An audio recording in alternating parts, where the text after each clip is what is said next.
Okey, seterusnya kita akan tengok 1.2 iaitu keselamatan dan peraturan dalam makmal biologi.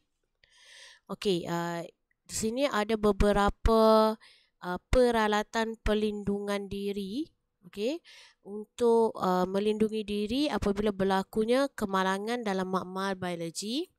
Okey, yang pertama, stesen pancuran kecemasan. Okey, ini ada dalam makmal kimia di sekolah kita. Okay, apabila kita terkena bahan kimia, kita boleh mandi di bawah stesen pancuran kecemasan ni lah. Kemudian ada stesen untuk pencuci mata. Yang ni macam sinki. Apabila mata kita terkena bahan kimia, kita kena cuci dengan air. Okay, kemudian ada kebuk wasap. Okey, kebuk wasap ni untuk kita melakukan eksperimen-eksperimen yang melibatkan gas-gas berbahaya, kita akan buat dekat bawah ni. Supaya gas-gas tu tak keluar ke persekitaran. Dia akan disedutlah di dalam tempat yang bernama kebuk wasap. Okey, kemudian kita ada kabinet aliran lamina. Okay, dia menyediakan tempat aliran udara untuk kita melakukan aktiviti yang memerlukan udara yang bersih lah, tanpa ada mikroorganisma.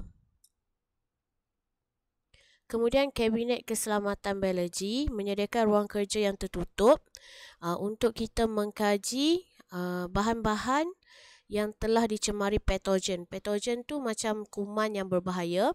Jadi kalau ada macam contoh kita nak kaji kulat ke atau benda yang berkulat yang ada bakteria dan sebagainya, kita akan buat di kabinet keselamatan biologi. Kabinet-kabinet ni ada di makmal kimia.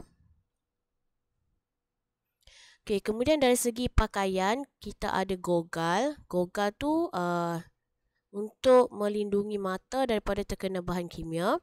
Kemudian ada topeng muka atau mask, okey, untuk melindungi daripada asap, wap dan habuk. Kemudian kita ada sarung tangan. Ini kalau kita ada buat eksperimen yang melibatkan bahan-bahan tertentu, kita akan memakai sarung tangan. Kemudian pencuci tangan iaitu hand sanitizer. Kita boleh guna hand sanitizer. Lab coat ataupun baju makmal. Boleh pakai baju makmal. Contoh kalau kita membedah katak dan sebagainya, kita boleh pakai baju makmal untuk melindungi badan dan pakaian daripada percikan bahan kimia ataupun darah dan sebagainya. Okey, macam mana kita nak satu lagi, kasut makmal. Okay, sepatutnya di dalam makmal kita kena pakai kasut untuk mengelakkan kecederaan daripada serpihan kaca ataupun bahan kimia. Okey, macam mana kita nak menguruskan bahan-bahan buangan yang ada selepas kita melakukan eksperimen? Okey, bahan yang kita boleh buang dalam sinki adalah bahan kimia yang pH dia 5 hingga 9 saja. Jadi kita tak boleh buang asid ataupun alkali di dalam sinki di makmal. Okey, cecair dan larutan mestilah yang berkepekatan rendah dan tidak berbahaya. Tak boleh bahan yang terlalu pekat kita buang dalam sinki dan dia akan menyebabkan sinki tersumbat.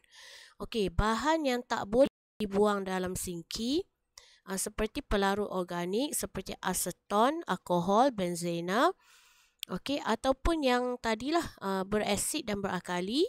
Bahan kimia yang berminyak seperti grease, minyak. Okey. Sisa pepejal tak boleh buang dalam sinki. Kita kena buang dalam tong sampah. Seperti kaca, getah dan sebagainya. Logam berat seperti merkuri. Okey, bahan meruap. Bahan meruap ni bahan yang boleh jadi panas dan dia mudah terbakar lah. Tak boleh. Okey, bahan toksik, bahan sisa organik seperti bangkai, najis dan sebagainya tak boleh buang dalam sinki. Bahan yang mudah reaktif seperti logam ataupun bahan radioaktif. Okey, tak boleh buang dalam sinki. Okey, macam mana kita nak uruskan bahan-bahan yang tak boleh buang dalam sinki ataupun bahan-bahan tertentu tadi? Okey, kalau benda tajam yang boleh menyebabkan luka, kita kena bubur dalam bekas khas. Dan bekas ni kita tak perlu steril lah sebab kita nak buang. Jadi kita kena balut ataupun bubur dalam bekas yang khas lah. Tak boleh buang sekali dengan sampah biasa. Okey, kalau kategori B, kalau yang tak tajam, Okey, seperti sarung tangan, kertas tisu, piring patri atau bekas yang lain, kita perlu bungkus dalam beg plastik yang dia tulis bio bahaya. Tahan autoclave lah. Beg plastik ni dia tahan autoclave. Okey, dan dia steril. Autoclave tu tempat untuk kita steril, untuk kita buang kuman dan sebagainya. Itu kita panggil autoclave. Nyah kontaminasi maksudnya kita dah steril dia supaya tak ada kuman. Okey. Dan barulah kita masukkan dalam tong bio bahaya. Tong bio bahaya ni kamu akan nampak selalu dekat klinik, dia warna kuning. Dan beg plastik bio bahaya ni pun dia warna kuning. Jadi kita masukkan sisa dalam beg plastik tu, kemudian masukkan dalam tong bio bahaya. Okey. Tapi kita tak boleh buang dalam tong sampah biasalah. Kita kena buang dalam tong sampah yang sepatutnya. Tong sampah bio bahaya ni beg plastik dia. Okey, supaya tak berlakunya jangkitan kuman. Okey, kategori C, bangkai haiwan kita nak buat macam mana? Okey, bangkai haiwan ke tisu ke organ. Okey, kita bungkus dulu dengan kertas ataupun tisu. Okey, lepas tu kita masukkan dalam beg plastik bio bahaya dan kita sejuk bekukan. Kalau kita dah tak nak buang lagi, kita sejuk bekukan supaya dia tak berbau. Okey, kalau kategori cecair, contoh kultur, kaldu ataupun medium cecair seperti darah, macam mana kita nak buang? Kita perlu masukkan dia dalam autoclave dan kita nyah kontaminasikan, maksudnya kita bagi dia hilang kuman dan sebagainya. Autoclave ni dia adalah suhu-suhu yang sepatutnya. Lepas tu baru kita lupus, maksudnya kita bagi dia tak ada kuman, baru kita boleh buang. Okey, dan perlu dilupuskan dengan segera. Okey, ini bekas untuk buang sisa yang tajam. Ini beg plastik bio bahaya. Ini tong bio bahaya dan ini mesin autoclave. Autoclave tu macam mana? Maksudnya kita masukkan bahan dalam tu, dia akan naikkan suhu 121 darjah Celsius dan kita biarkan selama 20 minit supaya kuman dia tu semua akan dinyahkan. Okey, kemalangan dalam makmal. Macam mana kita nak menguruskan kemalangan apabila berlaku dalam makmal? Okey, yang pertama, kalau kita menguruskan tumpahan bahan kimia, okey, kita kena maklumkan kepada guru. Okey, langkah-langkah untuk menguruskan tumpahan bahan kimia. Okey, kita maklumkan kepada guru, kemudian kita sekatlah kawasan tu sebagai kawasan larangan. Lepas tu kita taburkan pasir supaya bahan kimia tu tak mengalir ke tempat lain. Okey, lepas tu kita kautlah pasir tadi menggunakan alat yang sesuai dan kita buang dengan selamat. Okey. Kemudian kalau merkuri yang tumpah, kalau merkuri yang tumpah kita kena maklumkan dengan guru dan jadikan kawasan tu kawasan larangan. Kita tabur dengan serbuk sulfur. Serbuk sulfur ni serbuk yang berwarna kuning tu. Okey. Serbuk yang warna kuning macam belerang, belerang lah. Okey, untuk menutupi kawasan merkuri. Okey.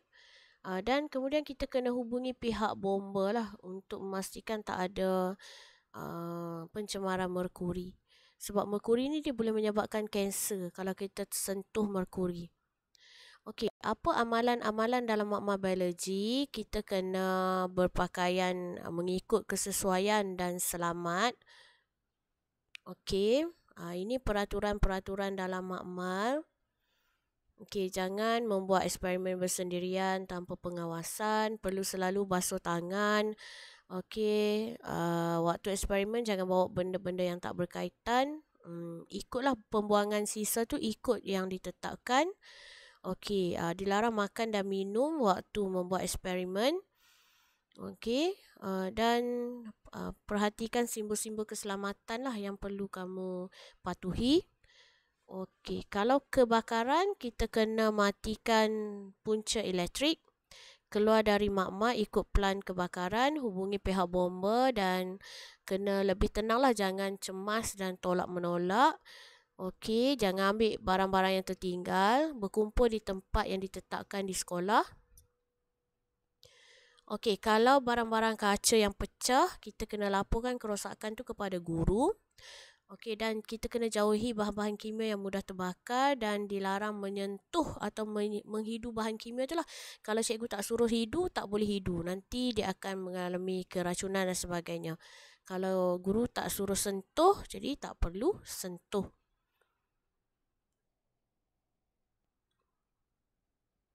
Okey.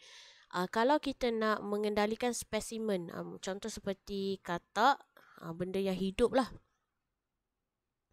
Kita kena pakai sarung tangan yang sesuai. Okey, dan spesimen tu pastikan yang tidak berbahaya ataupun yang dah disejuk beku dan sebagainya. Pastikan haiwan tu tak berbahaya. Ataupun spesimen tu atau kuman tu ke, bakteria tak berbahaya. Cuci tangan dengan bahan pencuci antiseptik.